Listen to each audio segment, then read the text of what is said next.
नमस्कार दोस्तों, bloody vibes के आज के हैरान कर देने वाले बहुत ही ज्यादा खौफनाक से अनोखे एपिसोड में हम लोग आप लोगों के सामने लेकर आ गए हैं एक ऐसी डरावनी घटना की सच्ची भूतिया कहानी जिसे सुनने के बाद आप लिटरली किसी भी अनजान चीज को ऐसा टच करने से भी घबराने लगेंगे, कतराने लगेंगे। बिना देरी किए आज से 10-11 साल पहले चलते हैं, सन 2013-14 के आसपास, और शुरुआत करते हैं इस खौफनाक घटना की कहानी की। तो भाई, महाराष्ट्र के एक छोटे से गांव में एक लड़की रहा करती थी, बहुत सुंदर सी। उम्र रही होगी यही कोई 12-13 साल के आसपास की। इस लड़की का नाम था मन्नत। मन्नत ना खेल कूद में बहुत थी। इसको खेलना कूदना इतना पसंद था जिसकी कोई लिमिट नहीं थी। ये ना बहुत परिवार से, आर्थिक स्थिति से कह लो, बहुत गरीब थी। मतलब ज़्यादा पैसे नहीं थे इन लोगों के पास। सिचुएशन ऐसी थी कि सुबह की रोटी खा लिए ना तो शाम को खाना नसीब होगा या नहीं होगा पता नहीं था। कभी भी रेयर ही ऐसा होता था कि दोनों टाइम का खाना इनको मिलता था। बहुत गरीब परिवार से थे ये लोग, ठीक है, लेकिन फिर भी खुश थे। सुबह सुबह ये लड़की उठती थी, अपनी बढ़िया स्कूल जाती थी, स्कूल से घर आती थी, बाहर खेलने के लिए चले जाया करती थी।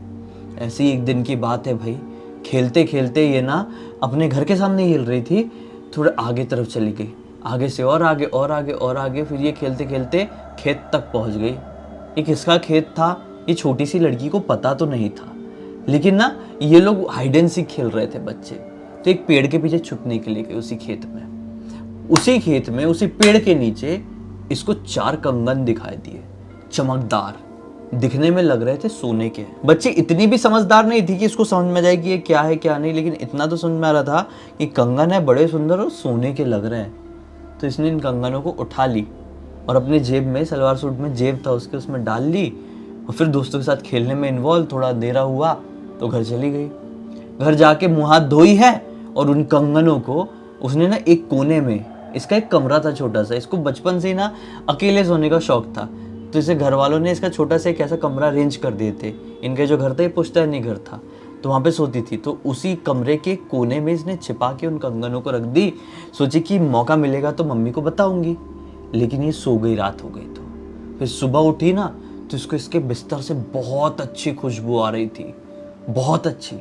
ये समझ नहीं पाई कि ये कौन सी खुशबू है, लेकिन स्कूल जाने को भी लेट हो रहा था। ये फटफट रेडी हुई और स्कूल निकल गई। ये मम्मी को बताना भूल ही गई उन कंगनों के बारे में।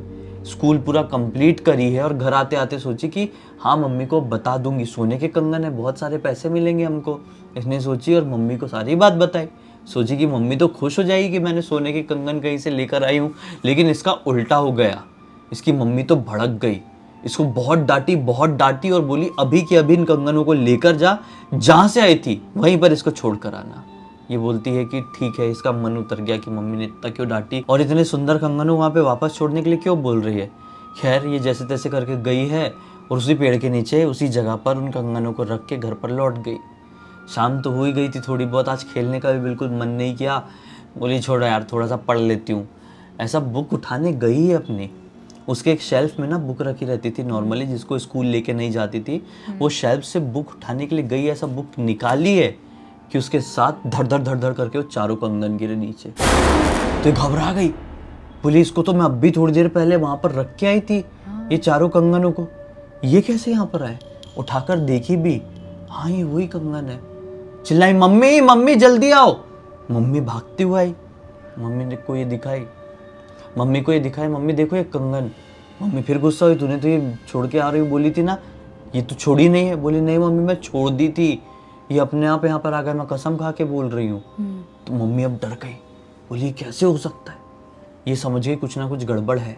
मम्मी को तो पहले से ही कुछ गड़बड़ लगी हुई थी ये सारी चीज़ों में। मम्मी थोड़ी घबराती भी थी इसकी, इसलिए इससे कंगन छीनी और बाहर फेंक दी कचरे में। जैसे ही बाहर फेंकी है ना, ये हो गई बेहोश। लड़की, वो बच्ची मन्नत बेहोश हो गई। बेहोश हुई तो मम्मी संभाल लगी, अरे क्या हो गया तेरे को। फिर घबरा गई ना, इसके घर पे कोई था भी नहीं, इसके पापा नहीं थे, लेकिन बाहर भागी, आस पड़ोस के लोग अगर क्या हो गया बच्ची को, डॉक्टर के पास ले चलो, शरीर एकदम ठंडा पड़ गया है, बिल्कुल जान नहीं है, सांस रुक गई है। फिर अचानक से हॉस्पिटल लेके दौड़ रहे थे कि इसको एक झटका लगा ऐसा किसी गोदी में, और फिर इतनी जोर से चिल्लाई है ना अपनी मम्मी को देख के, तू होती कौन है मुझे बाहर फेंकने वाली। तो मम्मी डर गई, बोली क्या बोल रही है बेटा, तू ठीक तो है ना। तूने बाहर कैसे फेंकी।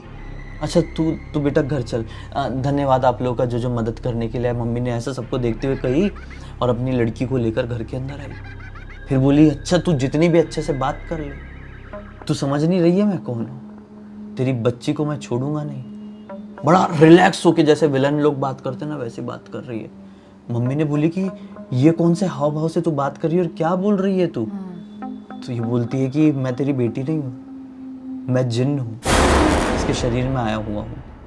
और बहुत नॉर्मल, ये 12-13 साल की लड़की इस वे में बात नहीं करती थी। मतलब कोई भी एक बच्चा मजाक करेगा तो उसके चेहरे पे दिख जाता है कि ये बच्चा मस्ती कर रहा है। वो बिल्कुल ऐसा सीरियस होके, जैसा मैं सीरियस होके बोल रहा हूँ ना, मैं तेरी बेटी नहीं हूँ, मैं जिन हूँ, ऐसा करके बोल रही है।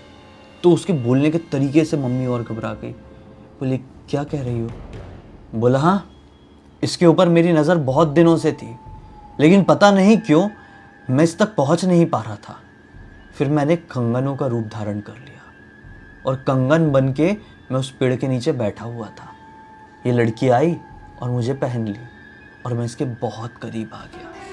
अब मैं इसको छोड़ूंगा नहीं, इससे मैं निकाह करूंगा। ऐसा बोल के वो फिर जोर जोर से चिल्लाने लगी, अपनी पूरी बॉडी पटकने लगी बिस्तर में। अब मम्मी को आ गया रोना। मम्मी ने सोची कि जिस चीज़ का मुझे डर था मेरी लड़की के साथ वही हो गया। जब से मम्मी ने कंगन अपनी लड़की के पास देखी थी ना, तब से ही मम्मी को ऐसा ना एक अजीब सा वो लग रहा था कि नहीं ये क्यों लेकर आई है, बिना मतलब का एक डर लग रहा था। कहीं ना कहीं अंदर मन से एक आवाज़ आ रही थी, ये सही कंगन नहीं है जो लड़की उठाकर लेकर आई है। और अभी वही साबित हुआ। ये घबरा गई। ये फिर जैसे तैसे करके इसके पापा जहाँ भी गए हुए थे बच्ची के, उन तक इन्फॉर्मेशन पहुँचवाई है। बच्ची के दादा दादी तक, वो भी कहीं बाहर गए हुए थे किसी की रिश्तेदारी में। सब लोग इकट्ठे हुए 2-3 घंटे के अंदर। वो शांत नहीं हो रही है बच्ची, बहुत ज़्यादा हाइपर। उसने बोली कि फाइनली उसके अंदर का जो जिन था उसने ये बुला दी रात के समय 12-12:30 बजे के आसपास। तब तक तो इनके घर वालों को कुछ समझ में नहीं आ रहा कि क्या करें। बच्ची की ऐसी हालत हो गई है, सब ब्लैंक है। बोलता है कि मैं परेशान नहीं करूँगा, किसी को परेशान नहीं करूँगा, सिर्फ मेरी एक डिमांड है, वो पूरी कर दो। ये लोग बोलते हैं क्या डिमांड है? बोलता है कि देखो, रोज़ रात में जो इसका कमरा है ना, उसको गुलाब के फूलों से सजा देना और पूरे कमरे में इत्र छिड़क देना। मैं उसका नाम बताऊंगा, वो वाला इत्र। ये बोलते हैं कि क्यों, ऐसा क्यों? बोलता है कि क्योंकि मैं इससे निकाह करूंगा ना। तो सब घबरा गए। निकाह मतलब आप कैसे कर सकते हो? बोले, वो मैं नहीं करूंगा, वो तुम करवाओगे, वो तुम लोग जानो। मेरा इससे निकाह करवा दो और रोज़ रात में इसका कमरा ऐसे सजा देना, मैं इसके साथ रहूँगा और मैं किसी को कोई परेशानी नहीं दूंगा। ये लोग बोलते हैं कि ये पॉसिबल नहीं हो सकता, ये एक लड़की है और आप एक जिन है। तो बोलता है कि हो सकता है, अगर मैं तुम्हें बहुत अमीर बना दूं तो कैसे नहीं होगा? ये बोलते हैं कि अमीर मतलब कैसे? बोलता है कि हाँ, अभी तुम्हारे तो 2 वक्त के खाने के भी लाने पड़े हुए हैं। अगर तुमने मेरी इससे निकाह करवा दिए तो मैं तुम लोग को इतना अमीर बना दूंगा कि सब देखते रह जाएंगे। और अगर तुम मना कर देते हो तो सबसे पहले इसकी जान लूँगा और फिर तुम्हारे घर में जितने लोग हैं ना, एक एक करके सबको ख़त्म कर दूंगा। फिर तुम्हारे खानदान की कहानियाँ पूरा गांव सुनाएगा एक दूसरे को। ये डर गए। बोले, यार बचने का एक ही तरीका है, शादी करवा देते हैं, क्योंकि शादी करवा देंगे तो पैसे भी तो मिलेगा। एक जिन्न ने प्रॉमिस किया है कि वो पैसे देगा, तो मतलब वो देगा, वो अपन को अमीर बना देगा। करवा देते हैं, फिर कोई पीर फकीर बाबा वगैरह को बुला के छुड़वा देंगे। छुड़वा सकते हैं ना, लड़ाई फुकाई करा के। करवा देते। ऐसा बोल के इन लोगों ने जैसे तैसे करके निकाह करवा दिए। बहुत छोटे गांव की बात है, इसलिए सामने नहीं आई थी। छोटी जगहों पे ऐसे न्यूज़ पोर्टल वगैरह इतनी इजीली नहीं पहुंचते हैं। शादी हो गई। अब शादी की अगली रात को उसके कमरे को सजाया गया प्रॉपर। अब बेटी अगले दिन उठे तो उसके चेहरे में और चमक दिखे। चेहरे का जो पूरा हाव भाव था, बातचीत करने का तरीका है, वो पूरी मैच्योर्ड लड़की की तरह। लेकिन स्कूल जा रही है, खा पी रही है, सब कुछ ठीक है।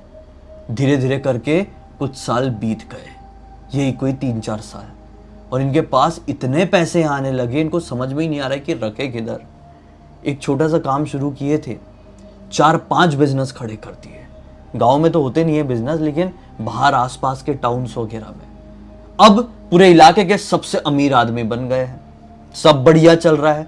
लड़की की उम्र 18 साल के आसपास की हो गई, सन 2020 के आसपास, लॉकडाउन लगने से थोड़ा पहले।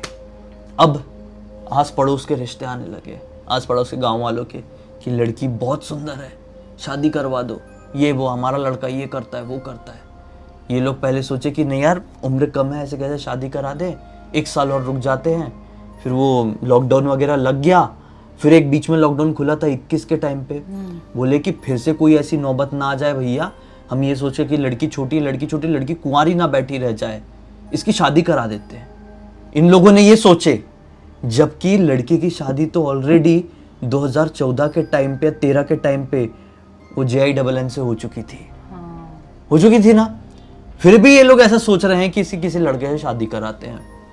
अब जैसे इन लोगों ने डिसीजन लिए ना, वैसे जिसके साथ शादी करवाने की सोच रहे थे, उस लड़के का एक्सीडेंट हो गया, ऑन द स्पॉट वो मर गया। इन लोगों ने बोले अरे यार ये क्या शॉट हो गया, कुछ समझ में नहीं आ रहा है। इनके दिमाग से वो निकल गया है कि इनने उस जिन से क्या प्रॉमिस किए हैं। ये लगे हुए हैं शादी करवाने के लिए कि शादी करवा दे, शादी करवा दे। इन लोगों ने एक दूसरा रिश्ता ढूंढ लिए, उस लड़के से शादी तय हुई है। आज बात करके गए हैं वो लोग, वो घर पहुंचे ना, लड़के के माता पिता दोनों हार्ट अटैक से खत्म हो गए सेम टाइम में। लोगों का दिमाग खराब हो गया बिल्कुल कि कुछ ना कुछ तो गड़बड़ है। अब सब बैठ के याद कर रहे हैं मन्नत के घर वाले कि ऐसा क्यों हो रहा है। मन्नत की बात जहां भी हो रही है, 2 तो बड़े केस बताए मैंने, छोटे छोटे रिश्ते भी आए हुए थे बीच बीच में। किसी की तबीयत खराब हो जा रही है, किसी का हाथ फ्रैक्चर हो जा रहा है, किसी की माँ बाथरूम में फिसल जा रही है, ऐसी ऐसी चीजें भी हुई। अब 6-7 रिपीट में हो गई विद इन 1 साल के अंदर। तो बैठ के सोच रहे हैं कि ऐसा क्यों हो रहा है। फिर अचानक से मन्नत की दादी माँ बोलती है कहीं उसके कारण तो नहीं हो रहा है, 2013 वाला कांड। इन लोगों ने बोले अरे बाप रे, अगर माताराम ऐसा हो रहा होगा तो प्रॉब्लम हो जाएगी। ऐसा बोल के ये लोग क्या कर सकते हैं, सोने गए। अब सोने गए, रात में मन्नत के पापा को सपने में दिखाई देता है, वही दिखाई देता है आज क्लियर। दिखने में डरावना है बहुत, लेकिन आवाज उसकी थोड़ी सॉफ्ट है। वो प्यार से बात करना चाह रहा है, क्योंकि शायद उसने रिश्ता जोड़ा हुआ है, या फिर उसका ये कनिंग वे कह लो कि अभी तो प्यार से बात कर रहा हूँ, बात नहीं माने तो समझ जाना सबको खत्म कर दूंगा। ये वो वाला भी तरीका हो सकता है। बोला कि मैंने तो अपना प्रॉमिस यानी तुमसे वादा पूरा निभाया, तुम क्यों नहीं निभा पा रहे हो। जब एक बार उसका निकाह मुझसे हो गया है तो बार बार रिश्ता क्यों ढूंढ रहे हो, जिंदा नहीं रहना है क्या अच्छे से। ऐसे घबरा के इसके पापा उठे, बोले अरे बाप रे ये वही चीज है। उठ के सारे लोगों को बताया ऐसे ऐसी बात चल रही है। मन्नत तो अपने कमरे में, एक पीर बाबा के पास गए। पीर बाबा ने बोले अच्छा ऐसी वाली बात है, मैं तुम्हारे घर आता हूँ। पीर बाबा अंदर कदम ही रखने वाले थे, इनके घर के दहलीज के अंदर कदम ही रख रहे ना, कि पीर बाबा को मिर्गी आ गई। वहीं पे झटके मारने लगे पूरे शरीर में। अब ये लोग बहुत घबरा गए और कोई बड़े बाबा के पास जाएंगे। दूसरे बाबा के पास गए, उन्होंने बोले कि ऐसे में मैं आपके घर में प्रवेश नहीं कर सकता, लेकिन एक बात बताता हूँ, आप इस लड़की से उसको छुड़वा तो नहीं सकते, सारी चीजें प्यार से ही टैकल हो सकती है, शादी नहीं करवाओ, बेहतर है। जोर जबरदस्ती करके कैसे भी करके आपने शादी करवा भी दिए, आपका भी पूरा खानदान खत्म हो जाएगा और लड़के वालों का भी, आप बचा नहीं पाओगे। वो बहुत खतरनाक शक्ति है जो भी आपके घर में, जो भी आपकी लड़की के साथ है। आने वाले कुछ समय आप लोगों के और भी खराब होने वाले हैं, सब कुछ बिखरने वाला है, क्योंकि अब वो गुस्से में आ गया है। चीजों को मेंटेन करके रखना है ना, तो वो चीजों को रिपीट करो जो आपने शुरुआत में किए थे। इन लोगों ने बोले क्या रिपीट में क्या करे, क्या शुरुआत में किए थे। बोले कि वही ना, आप लोग रोज रात में गुलाब से सजाते थे कमरे को, इत्र छिड़कते थे, ये करो, आप वापस से अपने ट्रैक पे आ जाओगे, चीज़ें अच्छी होने लगेगी। वरना जितना पैसा है जो उसकी वजह से आया है, जितनी खुशहाली उसकी वजह से आई है, वो 10 गुना उल्टा पड़ जाएगा आपके ऊपर और सब बिखर जाएगा। ये होने मत दो। बोले ठीक है। 2021 से लेकर 2024 आ गया है, 3 साल हो गए। 3 साल से वो यही काम करते, रोज रात में सजाते हैं, इत्र होता है, छिड़कते हैं, सब कुछ करते हैं। लड़की अपनी लाइफ कंटिन्यू, लेकिन लड़की को भी ऐसा लगता है कि शादी करना है, शादी नहीं हुई है अब तक। कितनी उम्र हो गई होगी, यही कोई 25-26 साल के आसपास की होगी। लड़की को शायद कोई पसंद भी होगा, लेकिन चाहकर भी आगे नहीं बढ़ सकती। वो लड़का अगर ज्यादा ही इनके घर पे आने की कोशिश करता है तो लड़के के साथ भी कुछ ना कुछ हो जाता है। मतलब सिचुएशन बहुत हाथ से निकल चुकी है और इनको बिल्कुल भी आज तक समझ में नहीं आ रहा है। 13 साल हो गए, कितने, 13 साल नहीं, 13 से 24, 11 साल हो गए, इनको बिल्कुल समझ में नहीं आ रहा है कि सिचुएशन से हम बाहर निकले तो निकले कैसे। इस पूरी घटना की जानकारी मन्नत की एक सहेली को मन्नत ने दी, पूरी स्टार्टिंग से लेकर एंड तक। अभी कुछ दिन पहले बताई है, ये बहुत अच्छी फ्रेंड है मन्नत की, स्कूल की फ्रेंड, लेकिन आज तक बताई नहीं थी। अब बताई, जब ओवर हो गया तब बताई है। इस लड़की का नाम है माही और माही ने हमें इंस्टाग्राम पर लिख कर भेजी। मैंने सोचा कि आप लोगों के सामने लेकर आए तो इससे आपको एक बहुत बड़ी सीख मिले। और सीख क्या, तुम बताओ। क्योंकि कोई भी रोड पे ऐसे आप जा रहे हो, कहीं पर भी अंधेरा रोड हो या कोई भी नॉर्मल रोड भी हो, कोई भी चीज पड़ी हो, कितनी भी कीमती दिखाई दे या कितनी भी यूनिक दिखाई दे या कितनी भी सिंपल दिखाई दे, उसको आप टच मत करो, उसको उठाओ मत और अपने घर लेके मत आओ। ये तो एक सीख है ही। हाँ। ये एक बेसिक सीख है, लेकिन इसके साथ साथ इस कहानी से एक और बहुत बड़ी सीख मिली है। वो आप लोगों को कमेंट सेक्शन में बताना है, मुझे आपका इंतजार रहेगा। इसी बात पे अब तक इस वीडियो को देख लिए हैं तो लाइक जरूर कर देना, चैनल को सब्सक्राइब करके बेल आइकन दबा के ऑल के ऑप्शन में क्लिक करना, क्योंकि इसी तरह के हैरान कर देने वाले खौफनाक वीडियोस डेली आप लोग के सामने लेके आते रहते हैं। इंस्टाग्राम की लिंक इस वीडियो के डिस्क्रिप्शन बॉक्स में मिल जाएगी, क्लिक करके डायरेक्टली वहां पर पहुंच जाना। और इसी तरह की कोई भी कहानी, टॉपिक या जानकारी आप लोगों के पास भी है तो लिख भेजना। हो सकता है हमारा अगला वीडियो कल आपके हिसाब से ही बन रहा हो। तो चलिए कल फिर से मिलते हैं, तब तक के लिए बहुत बहुत धन्यवाद। आपका दिन शुभ हो।